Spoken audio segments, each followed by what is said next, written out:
Hey guys, welcome back to my channel. Simone here. Today is going to be the next in my Scooby-Doo-athon related character videos, and today I'm going to be talking about Fred. Fred Jones has always been a character that I never know whether I love or hate. I think there's something about him that I can find sometimes a little bit overwhelming. I do really enjoy watching him and kind of seeing, I feel like he kind of takes the mick out of himself a little bit, or at least the others take the mick out of him, which I always find a little bit humorous. But if you haven't watched my previous one, I did a video based on Velma Dinkley, and basically what I do is I pick kind of 5 main things that remind me of that character, and then I pick 2 books based on each of those traits. So today, like I said, it's going to be Fred, so let's get started. I'm doing this alongside the Scooby-Doo-athon, which I don't know whether will be over by the time this goes up. I don't think so. I'm pretty sure I'm getting better at putting videos up as I film them, so potentially it's still going on, but I will link down below my Scooby-Doo-athon TBR for you so that you can go and see what I'm planning on reading, and you'll be able to tell if I've read them or not. But yes, very much enjoying myself so far, and like I say, if this goes up after the readathon, that's fine. It was a great time, I'm sure. But yes, so let's get started with Fred. So the first thing that reminds me of Fred, or makes me think of Fred, is he's very much the leader of the group, and sometimes he kind of makes himself the leader of the group, so he's not always the one who's actually in charge. He just kind of, I feel like sometimes the others sort of let him think that he's in charge because it makes him happy, and I think that's really nice actually. So very much the leader kind of side of things, I think.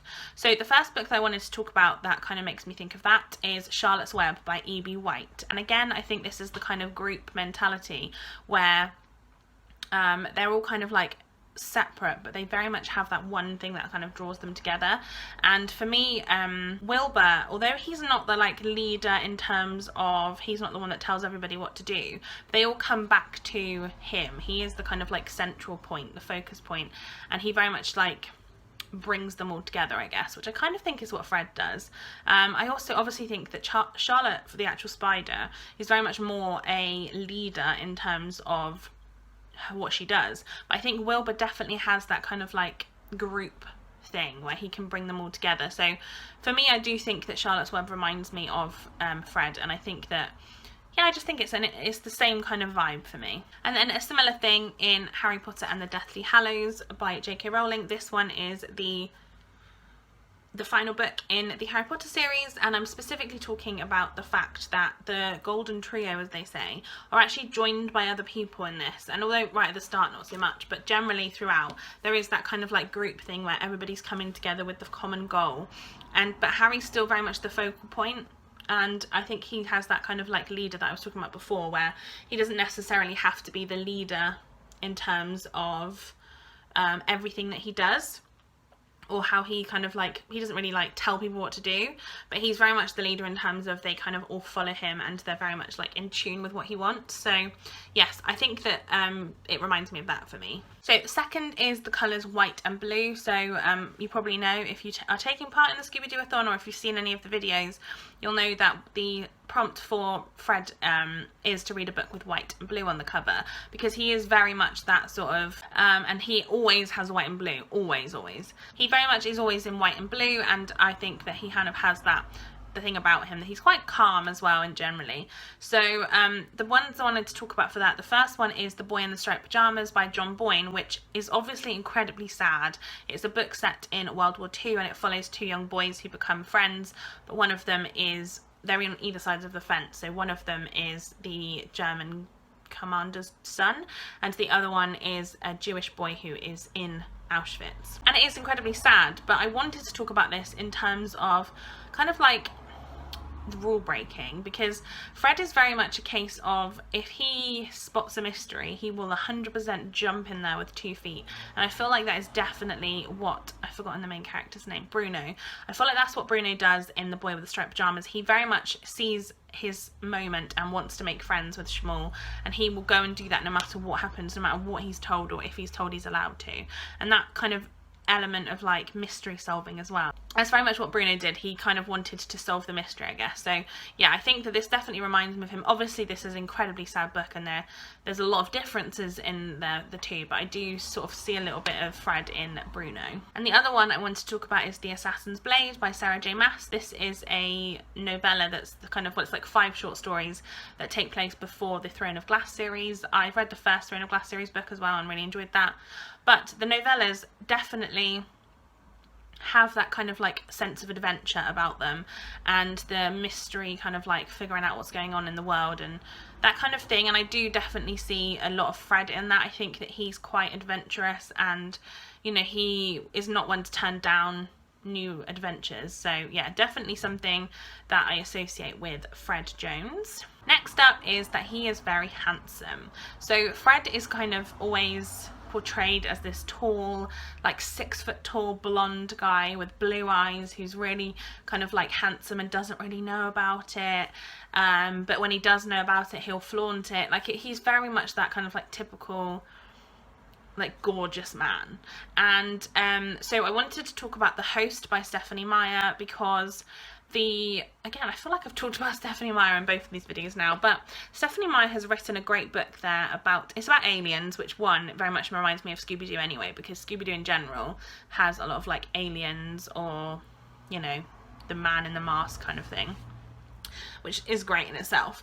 So that's obviously a direct comparison. But also I think that in The Host, the main character, who is Melanie, who's the human, and then Wanda has kind of like taken over her mind.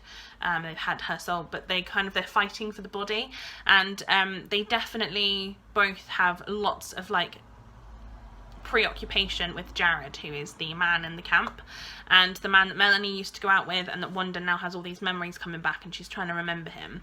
And I do think that kind of thing, that kind of, obviously Jared reminds me of basically of Fred, because he is this kind of entity of unknown, I guess, but he's very handsome, and they're both sort of very much preoccupied with him. And I feel like that can happen a lot of the time in Scooby-Doo. I also wanted to talk about the obvious choice, Pride and Prejudice by Jane Austen. We have Mr. Darcy. He's this kind of like tall, dark, handsome man, and I think there's some parallels there. Obviously Fred Jones is blonde, so he's not a dark man, but I do think that he has that handsome like quality about him, and sometimes because he doesn't like acknowledge that, I think that there is that kind of like aloofness, which I think that Mr. Darcy has. And sometimes I think Fred might be a little bit shy, just like Mr. Darcy. So yes, that is another comparison. The next one, I wanted to talk about some sort of psychological kind of elements, because I think that Fred very much gets into the minds of the people that he's trying to find. He's one of the people that always, like, in trying to find out the answer to the mystery, he very much puts himself in the situation, or in the mindset of the villain, I guess. And although sometimes he's completely off base, he very much tries to do that. So I wanted to talk about 2 psychological books, or books with psychological elements in. The first one being Follow You Home by Mark Edwards, which I read a couple of months ago and really, really enjoyed.